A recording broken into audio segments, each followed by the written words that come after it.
Next up, we have Josh Wood, who started with RKT Rocket containers as soon as they were a thing, which led him to a job at CoreOS, where he manages documentation, and also likes taking pictures of cats with extra toes.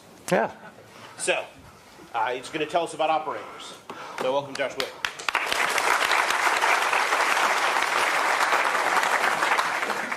Bonjour, FOSDEM. How's it going?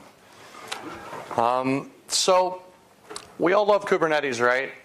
Obviously, it's a hot topic in this room and across the conference this year. I think also last year, probably next year if we're all lucky. Today, we're going to talk about what's really cool about Kubernetes, what makes us love it so much, and then in what I hope is a direct response to a question that was asked in a talk one back, we're going to talk about some of the reasons where that model begins to fall down, where the things we love don't carry through to managing complex applications on top of this cluster orchestration system, and the steps we're taking at CoreOS in the direction of improving and resolving that so that Kubernetes can be a tool not only for deploying, scaling, and monitoring health and availability of simple stateless applications, but so that we can also manage, deploy, and scale complex stateful applications in terms of the Kubernetes API. So, to that end, we're going to talk about a concept and a couple of pieces of software that we call operators in the general sense. Now, scaling stateless apps on Kubernetes is really pretty easy. If there's anything that made me really excited about Kubernetes when I first saw demonstrations of it and started playing with it myself, it was how easy it is to take simple applications, web servers, anything that doesn't have a lot of state to carry around with it and doesn't need a lot of storage, scale it up and down. We have this idea of a replica set. We even have a scale command, and we can just point the scale command at an object in the Kubernetes API with a name and tell it how many copies we want of that service, that pod, whatever that thing is running. Kubernetes implements a reconciliation loop at its heart, at the control plane, that asks, what's our desired condition? Does that condition exist in the cluster? And then takes actions to make the desired state that we've requested through kubectl or some other control mechanism the actual state in the cluster. In really simple terms, that kind of looks like this. We had one copy that was running. We wanted 3. In our most recent reconciliation loop, we made sure there were 3. In fact, it's so easy to interact in this way with the API that we can write really nifty control systems to give us an interface for adding a few extra replicas of any given object in the Kubernetes cluster. But what about apps that actually do things? What about apps that aren't just static websites or Nginx demos or all the other really cool things we do when we're trying to get you excited about Kubernetes? What about Postgres databases? What about distributed data stores that require persistent storage, that require explicit steps for deployment or for upgrade and lifecycle management cycles? It's very, very easy to stick complex applications in containers and instantiate them with the classic ideas from the Kubernetes API.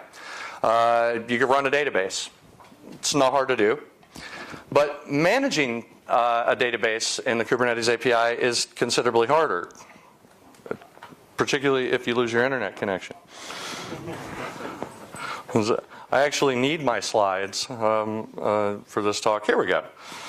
So, for some of the reasons that finally popped up on the screen to remind me of what they are, it is a little bit more difficult to manage apps with persistent storage or with any kind of real state, because what Kubernetes would like to do is come along and treat every app as a discrete entity with no dependencies on other applications, on other microservices.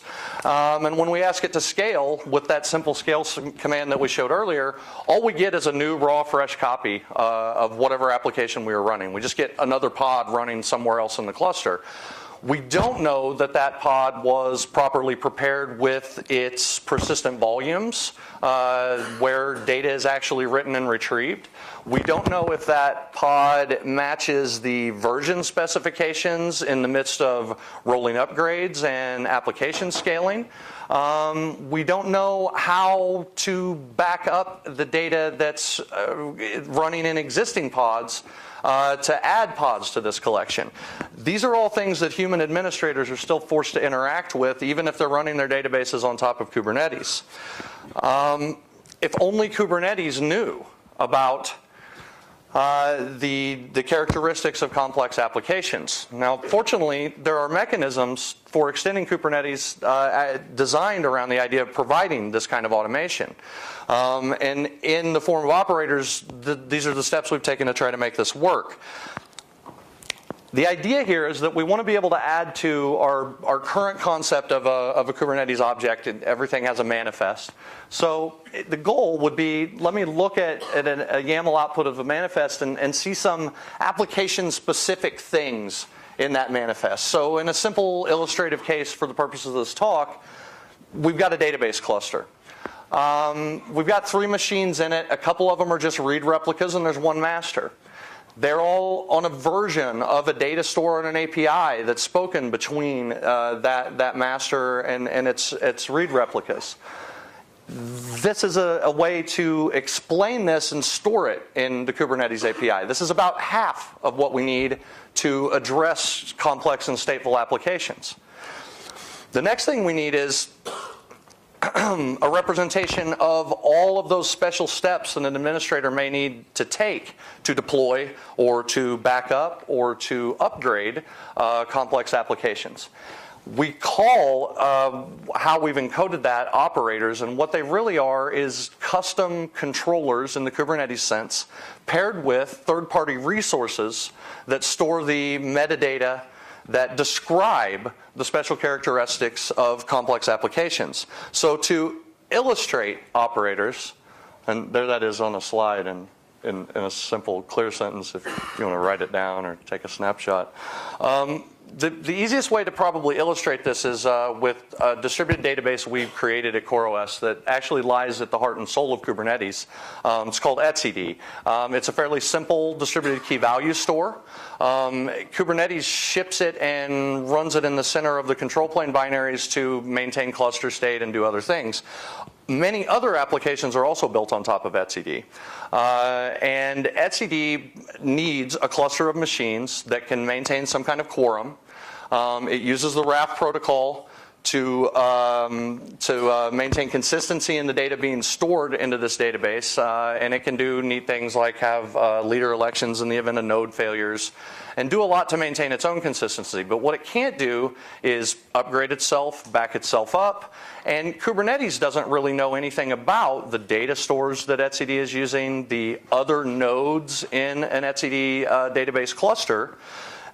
So what we've done is written a set of endpoint, or sorry, not endpoints. What we've done is taken the third-party resources. Let me back up a little bit. I apologize for my disorganization here. Let's talk about operators in the general sense just a little bit. We have these complex applications, and the first one we're going to look at as an example is etcd. What we want to do is figure out how to manage those complex applications in terms of the Kubernetes API. Instead of needing a secondary API, or instead of always devolving to that application's own management tools for things like larger DBMS systems, how can we do that? How can we encode the human operator knowledge that runs these complex systems? Well, it's by building on 2 basic Kubernetes concepts and extending them for our purposes. The first are resources, who, what, where in the cluster, and what is our desired state. And the third-party resources mechanism gives us a way to extend that for non-native members of the API so that we can add our own types to the Kubernetes API.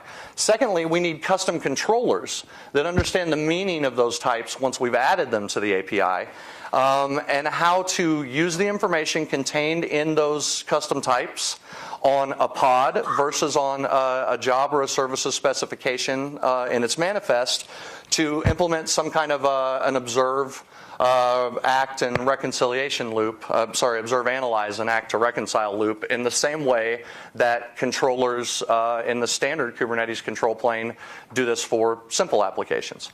So instead of just, do I have the number of copies that I expect, operators can look into additional third-party resource values for, am I running the version I expect?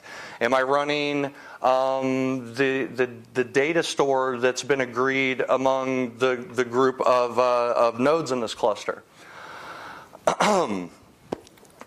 So, a little bit about third-party resources. As I've mentioned, they're a way to extend the Kubernetes API with new object types. They're a little bit like a database schema. They kind of tell us what the data model is, or tell an operator what the data model is for a class of application that the operator will be responsible for managing, deploying, managing lifecycle for. Third-party resources were designed in the Kubernetes API for extending it in exactly this way. And obviously at this URL you can dig into a little bit more of the specification. Now, you may know in the précis or abstract for my talk, I promised I would teach you how to deploy the etcd operator. Here you go. So ideally, these do summarize things by taking advantage of the Kubernetes API that we can make some of these things very, very simple. Now we're going to dig into this a little bit more, but this is actually how you would deploy an etcd cluster on top of Kubernetes. And then once you have this, you can automate upgrades. This operator knows how to do a lot of neat things with that etcd cluster that you would formerly have been doing by hand.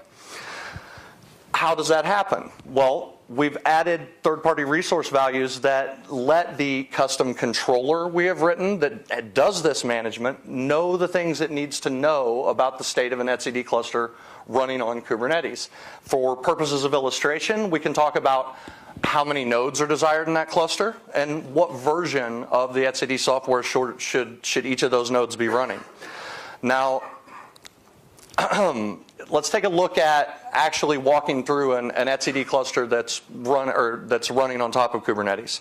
As you can see, as the custom controller that we call an operator goes through this reconciliation loop, the first thing it does is look at what's going on in the cluster. So we have this etcd cluster with 2 nodes in it that we know from our manifest is supposed to have 3.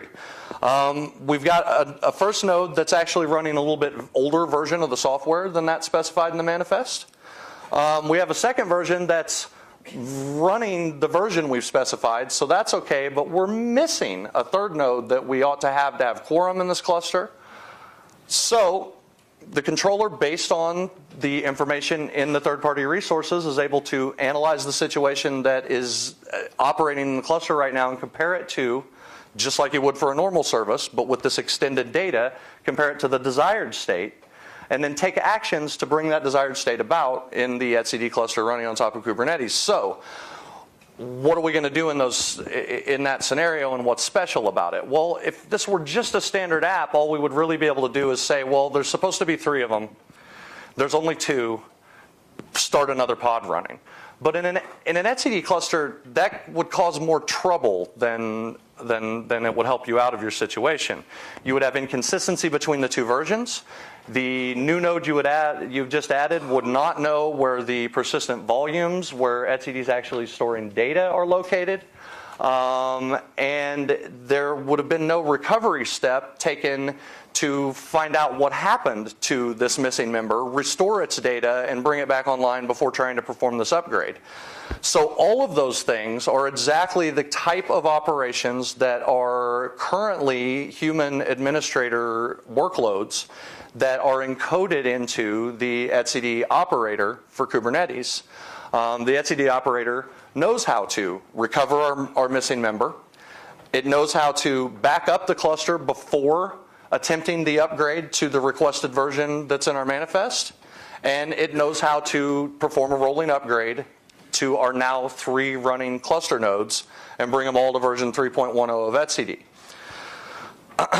The etcd operator is open source. You can dig into the code at GitHub here at this URL, and I'll review these URLs as we get toward the end of the talk in kind of a blanket slide for you to pull out.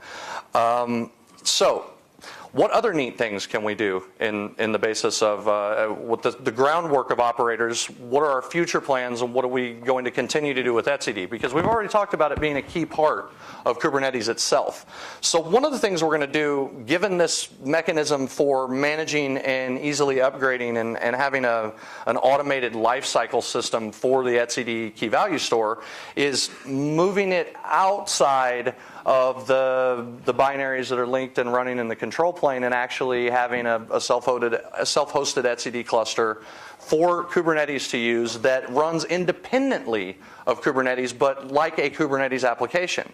And through these operators is able to be scheduled, scaled, and automatically healed in the same way as simple applications, simple stateless applications are today on Kubernetes.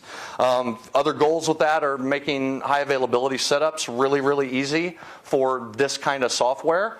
We can already offer you what cannot fairly be called high availability because it doesn't take the idea of network segmentation into account. But if you just go run the YAML file that I showed you a little bit earlier, you will have a 3-node etcd cluster with at least subnet failover, and that kind of shows you the direction that'll be that you can go there. Towards getting easy HA setups. We're working on some automated backups to different popular cloud object stores. Right now, automated backups are using Kubernetes persistent volumes, which is the immediate API mechanism for doing this. But we also want to connect that to S3 and GCP storage, and make that very easy as a choice in the manifest file.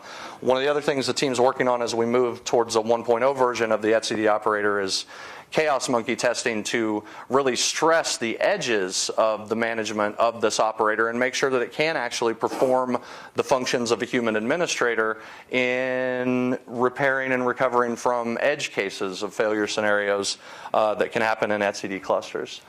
So that's a look at the etcd operator as one glance at how to introduce the concept of operators on top of Kubernetes. My goal here really is to get you to write operators based on this open source code to manage your complex applications, and to kind of give you a way forward there that is a little bit harder to do if you're trying to, there's an API object that exists in 1.5 and up called stateful sets, formerly known as pet sets, and several other names throughout the course of the project. They're similar and lie along the same lines as this work. However, they cannot, because of their generality, express the specific conditions of individual applications in the way that operators are designed to do.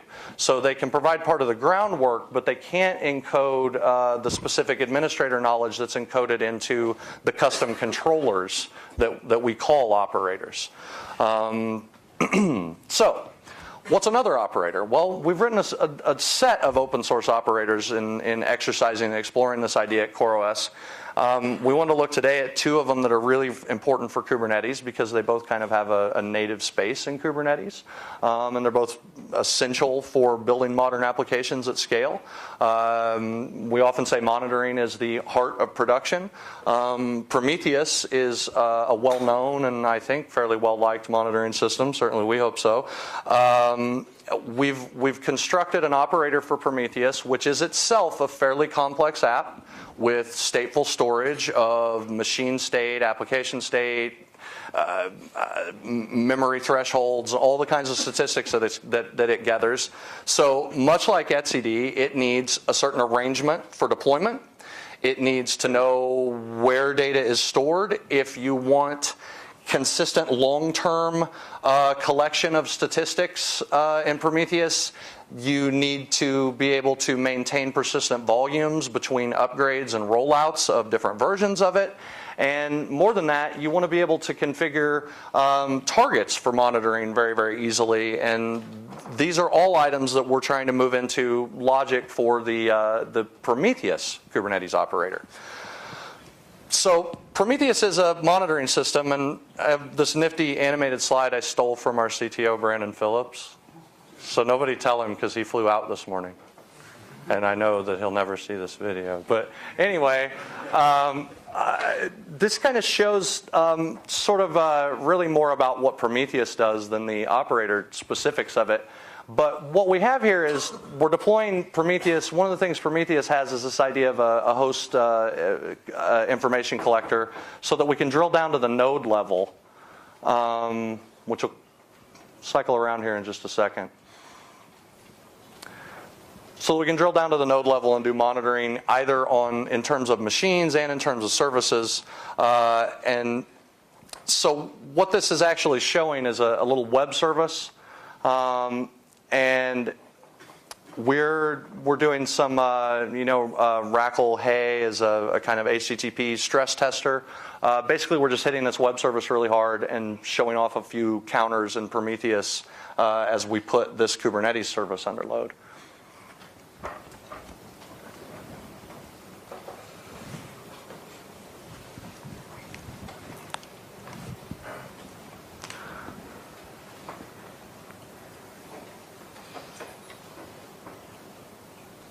Seem to run a little faster in my testing. So that's an idea about Prometheus. The idea behind the operator is making the deployment of that kind of monitoring as simple as possible. And again, if you examine this is again open source code, and much like with the etcd operator, there's a YAML manifest file. You can do a kubectl create-f directly from the GitHub repos and actually deploy Prometheus on your Kubernetes cluster. So, what are next steps in terms of operators? Well, we've worked on these two very closely because these two projects are so key to Kubernetes and the ecosystem surrounding it, and also key to our deployments of Kubernetes. But what we would like to see is that this becomes kind of a framework for constructing administration controllers, or as we like to call them, operators, that is custom controllers for the various different kinds of complex applications with state that currently you're deploying by hand and managing at upgrade and failure cycles by hand, because the default Kubernetes API and the regular Kubernetes control plane don't have enough information about those applications to manage and scale them in a complete way. So, as promised, here's a bucket list of URLs about this stuff that you can check out. I am running intentionally a little bit short because what I'm hoping is that we can get into some questions and maybe I can draw out a little bit of what you'd really like to know about this stuff rather than trying to take a rapid guess at it. Also, these slides will be available for folks who are trying to take snapshots of the URLs, so don't worry too much about that. A few notes before I ask you if you have any questions. Would love if you'd come and join us in San Francisco for our own conference, CoreOS Fest, at the end of May. We will have some other detailed talks about open source projects that we produce that fit into the platform, and a number of great speakers from our partners in the ecosystem. I was just trying to get Josh Berkus to promise me that he would come and talk during CoreOS Fest. And I appreciate your time.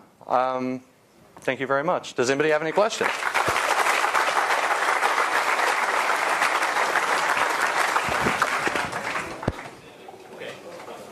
We have plenty of time for questions.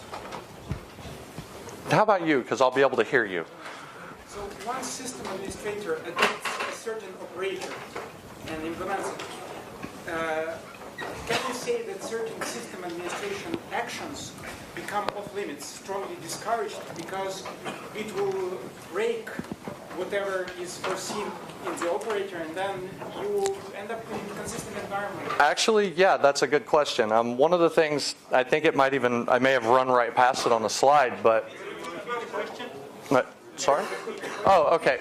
The question really was, if I switch to using operators, will that cause me to be limited in actions I can then take as an administrator? Will I need to be hands-off of that software because I could change expectations. The operator now expects to be managing it.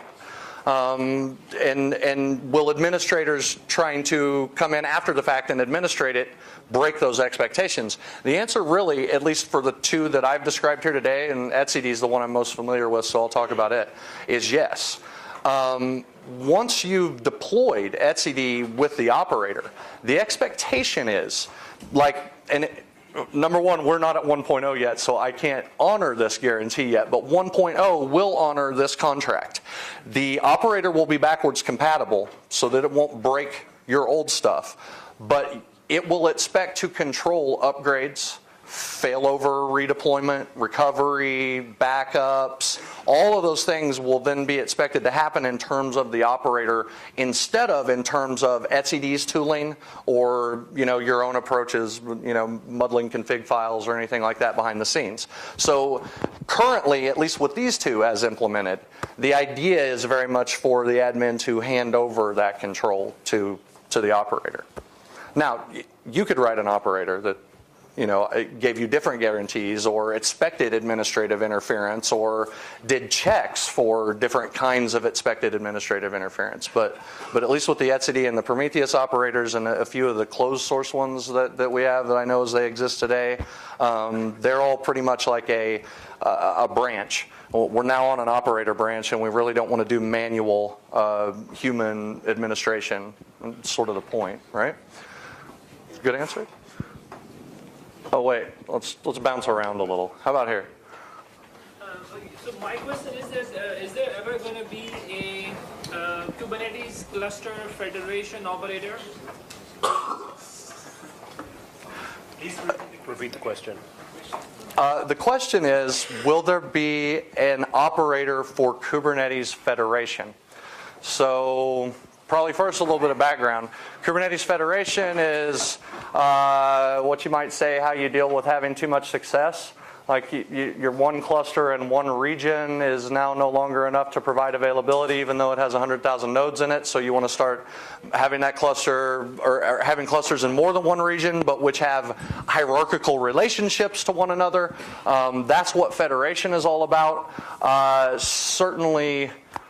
Certainly it's part of the idea behind some of this work, right? Like that's a direction we would like to go. Is there code that I would show you today that I know all about inside and out? No. But as federation matures, yes, I expect. And here's why. We already deploy Kubernetes in terms of itself. This is not what my talk is about, but one of the things that operators underlie is this larger concept that we call self-driving infrastructure. We think the whole stack ought to do this. The operating system ought to update itself when there are security updates, right? CoreOS Container Linux does that. That's kind of its thing. We think the cluster orchestration system ought to manage itself in terms of itself or be self-hosted, if that makes any sense. And by that I mean, when you upgrade Kubernetes, we think that you should issue a kubectl rolling upgrade command to upgrade the Kubernetes control plane components. It should be self-hosting. When you deploy Kubernetes federated clusters, we think eventually, in the long term, how's this really work? What's it look like when it's mature? Those federated clusters should also be deployed in terms of the Kubernetes API and managed in terms of the Kubernetes API verbs, right? I mean, that would be the ideal world. Would be that the Kubernetes API sort of becomes what POSIX has been for 30 years as here is a basic set of services and a basic architecture that applications can expect to be in place and then extend on top of to provide the services that they want to provide. So the idea is that we want to make the K8s API the way to manage any application that's going to scale across compute grids or clusters. Fair enough answer? Yeah. Okay. It's not a promise, but yeah, probably. And if we don't, you should write it. You could write it before we do. Okay, so more questions. You've had your hand up for a while. Just a quick back and forth question. Thank you for your talk. Just to clarify, so the etcd that you can manage is the etcd on top of Kubernetes, some new one, not the etcd under Kubernetes. Currently, absolutely yes. Right now, this would be right now what you'd use the operator for, the etcd First of all, let me repeat your question, which I keep forgetting to. So that's not the fun part. So Oh. the real question is actually, so the operator is a centralized thing, right? So let's say you have the etcd cluster on top of Kubernetes, which you have for some reason, and you have, say, 5 machines in there running etcd or pods, whatever they're just correct terms. If your operator is on one of the machines, and that's part of a network split, and the other 4 then vote that cluster before, how does this even work? Oh, okay. Well, first of all, let me repeat his questions. What was the first one? First is just clarifying if etcd is the real first etcd or some subsequent etcd. Yeah, I like it. It's much easier. I'm going to answer that one. No, he asked 2 good questions. One is the operator about managing a separate etcd cluster, or is it about managing the etcd that ships with every Kubernetes cluster in the world? The answer to that, right now, it's about managing a separate etcd cluster on top of Kubernetes. In the future plans part, this is part of where we're headed, we want to get the Kubernetes etcd up out of the heart of that thing too and manage it much more like a regular application and have it not be small, if you will. So then the second part of your question is, if the controller and your etcd cluster all live in the same subnet, what happens when and I should say operator, what happens when the operator gets split from the rest of the etcd cluster? Right. The operator is not what's the best way to put this? The operator is not essential to the functioning of the etcd database. The operator is a Kubernetes controller that runs a reconciliation loop.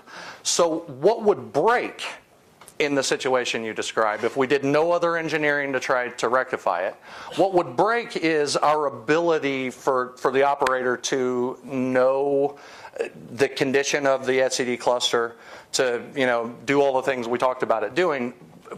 What wouldn't break is the actual operation of the etcd cluster. So I mean, I don't want to pretend that there's a tie there. That I mean, it makes sense in that it's a thing that you need only when you want to change things and do management. But the point is, you might want to do that in the case of a cluster split or something big. So you would expect the 2 to probably happen at the same time in more cases than not, right? That's the same situation as the.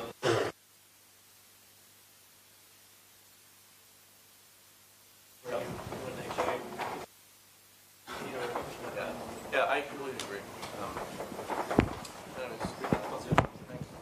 So, my colleague was just saying and explaining, the situation we describe is indeed a problem, but it is no different than the problem with the standard Kubernetes scheduler and the control plane in a non-federated single subnet Kubernetes cluster sitting in one network space somewhere. Yeah, So. I like the idea of your operator metaphor, which is the person that sort of is the sysadmin that does the work. I think the difference, though, is that just typically a sysadmin actually does have a true overview of everything, whereas the operator can't have this by definition because it exists in the system. True.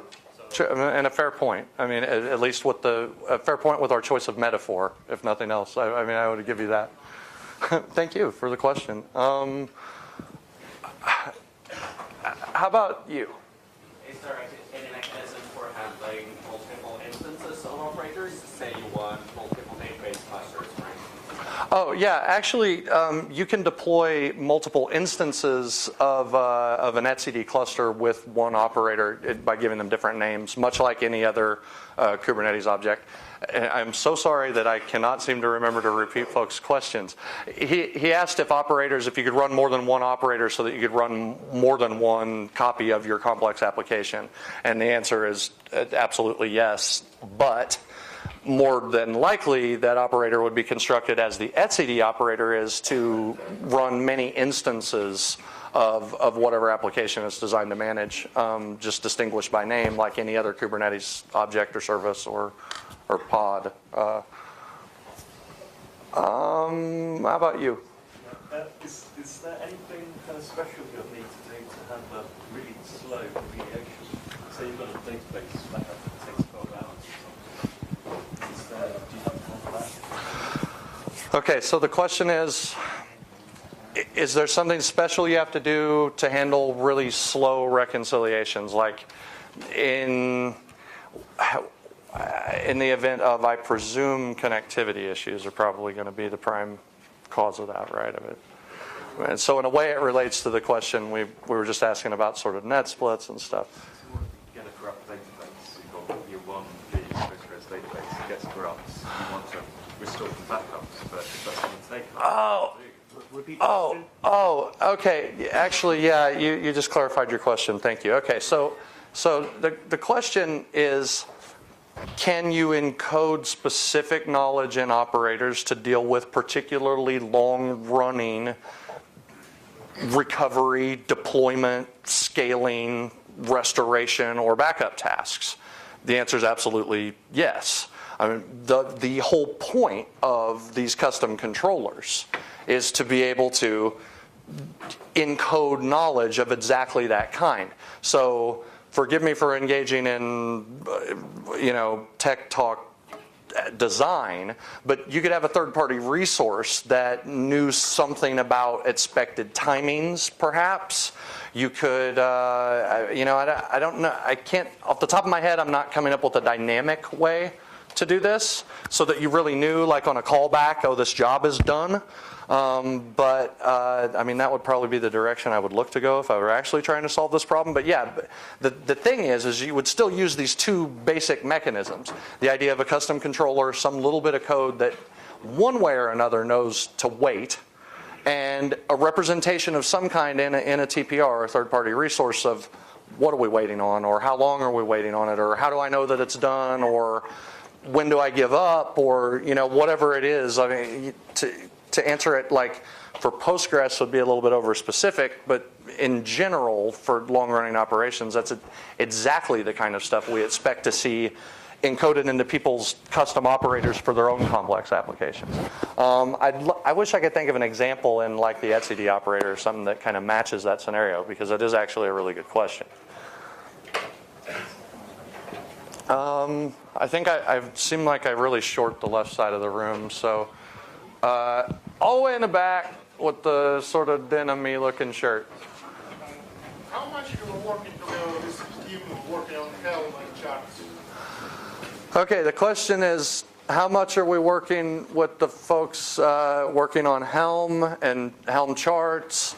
And the answer is we use a little bit of that stuff internally, and we like those folks an awful lot. And we are all part of the wider Kubernetes community, and we interact at the CNCF, which is the overall copyright holder for the Kubernetes code. We are somewhat in pursuit of not contradictory, but divergent goals.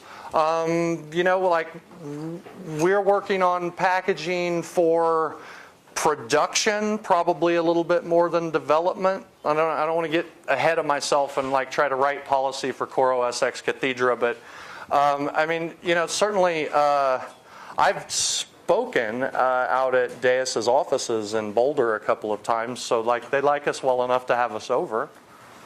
Is that? How about? Unfortunately not you, but right behind you, and then maybe you. Why don't you have anything installed inside the container to manage the state of the application inside that? For store database, store, and how do you run commands and interact with the database, for instance? Oh, how do I? Okay, partially just to make sure I even heard you this time. The question here is, let's say I deploy a database on Kubernetes by using an operator. How do I then interact with it for standard database operations, just querying it? Exactly as you would with that database's normal tools, like with the PGSQL or with the MySQL client. Oh, no, actually, one of the things that operators would do, and this is something I probably did not do a very good job of bringing out in my talk, trying to do everything in terms of kind of standard Kubernetes things where possible. So an operator, my imaginary operator for a PostgreSQL database would create a service and a load balancer pointing to the Postgres API so that clients could access the database.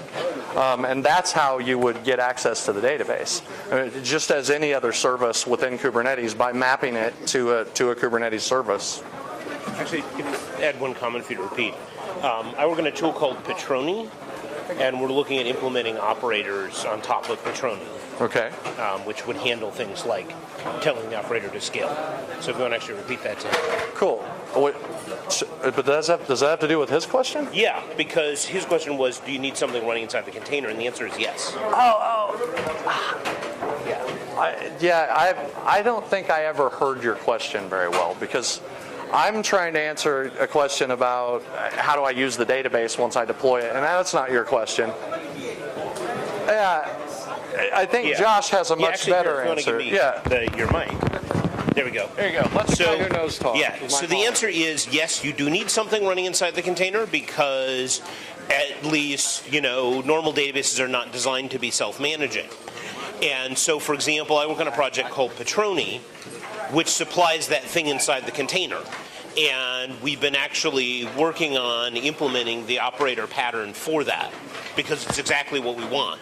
In terms of, you want to scale, you want to do backup, you want to repeat other things. Yeah. Yes. Yeah. And something with an API, too, which is important. And I'm super sorry I'm deaf and didn't hear your question at first, and I tried to answer a totally different one. I think we have about 5 minutes, so you've been very patient, and then so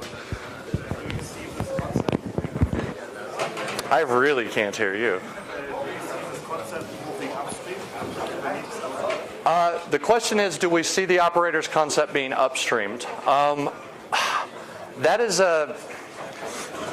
maybe a question above my pay grade to some extent. I would say overall, if you look at the history of our work on Kubernetes, almost everything we can figure out how to abstract in a way that we can get it upstream, we try to do that with. If you look at our work on RBAC, and we did a whole bunch of work on RBAC basically that we could have incorporated into our open source project called Dex, but instead we did kind of the support parts of it upstream so that Dex could be as abstract and minimal apart from it and just work with it, be loosely coupled in the best kind of sense. So I would expect we would try, but with projects of this age and this amount of dynamism, right, and there's so many people involved, I think there's a lot of room for exploring solutions with code. So we have this idea of an operators pattern. There's the stateful sets, pet sets thing that's in Kubernetes. I would expect, and this is very purely me, Josh Wood, not me, CoreOS or anything official, but I would expect those efforts to learn from one another, to kind of merge towards something similar and towards like kind of a unified view of the universe over time. So that's a really long way of saying yes. I mean, we would like to get the key parts of the framework of operators be something that Kubernetes makes it easy to write, so that you can treat it like an API for writing management applications for these kind of complex apps. How difficult is it to write an operator? Lots of complications. Am I going to need to re-implement Prolog to get a good operator, or other tools out there to make it easier? Yeah, the question is, how difficult is it to implement an operator? And the answer is, I am singularly ill-qualified to tell you. I'm responsible for documentation. But the thing is if you look at the open source code for the two demo kind of operators, well, I shouldn't call them demo operators. They're very much production operators for us. They're headed towards production versions. But if they're like good examples for this talk. If you look at the code, neither one of those two items are very large code bases. And I think especially in the etcd operator, you see it's not as abstracted as we want it to eventually be, where there's sort of like an operator framework and you build operators on top of that. Like that maybe is a vision in the future. It's all one big piece right now, but you can kind of see clearly which are the support pieces that are generic and deal with the API, and which are the etcd specific pieces. And if I were going to try to write an operator tomorrow, I would probably begin with that code and kind of mentally scrape away all the etcd specific stuff, and I would be looking at what basically is the generic basis of like what operators do when they talk to the API, which really, as much functionality as they potentially enable, their interaction with the API is fairly simple. It revolves around third-party resources and registration with name services of that custom controller that is itself called an operator, like basically just getting it running in the control plane. So I would expect that to be a fairly, narrow bit of code. So is it easy to write operators? Well, is it easy to encode everything an experienced DBA knows about running Postgres? No, it's probably not. But my suggestion would be is that the design is much tougher than the coding, as in so much software. It's much harder to find out all the things that person knows than it is to write them down and go once you know them. Does that make any sense? And maybe we can have one more question if anybody has it. Oh, all right. How do you handle failure on update? Do you encode that within your operator? Well, I mean, ideally, you have some recourse to just the idea of a reconciliation loop in the first place. If you have some kind of temporary failure on update, like you can't retrieve a container from some registry, kind of simple things, all that's going to happen is you're going to go around the loop again. You're going to find that you didn't recover your node 3 when and there's still only 2 running, and you're just going to try the recovery operation again. So that really isn't even special code within the operator. That's really just kind of that standard idea of some sort of OODA or reconciliation loop. Obviously, for more complex failures, I think this relates to the question about once I start using an operator, should my admins all be hands off and never touch it in the future? And to the question about would you encode within an operator knowledge of exceptionally long-lived operations that might be expected during recovery or backup or deployment scenarios. So for complex things, yes, they would probably need to be represented, that knowledge would need to be represented within the operator or within TPRs and some combination of those two things. And would you encode then some feedback to people monitoring? Because I mean, fundamentally, if this keeps failing, I want to know about it. Yeah, obviously, I would probably, if I were architecting a deployment, I would probably seek to maintain. What am I trying to say here? Monitoring is always going to be a piece on top of this, and I sort of refuse to be one of these people who's pitching like serverless, adminless. There will probably be somebody there monitoring even a fully automated, all operator-driven Kubernetes stack for the failures that aren't yet encoded in your operator, right? So I think that would be good best practices, and there's some more detail on that kind of thing in the etcd repo on GitHub. There is actually a best practices document for the etcd operator that'll give you some idea of directions there. And again, I would say that with the caveat that the etcd operator itself is not 1.0, so things will change, but that gives you some idea of what we kind of think that picture looks like for an application that we ourselves run in production all the time, etcd. So, because when I answer questions about Postgres, I am speculating at the very best. I don't run Postgres every day in production. I have an idea, but. Okay, well, thank you. Thank you.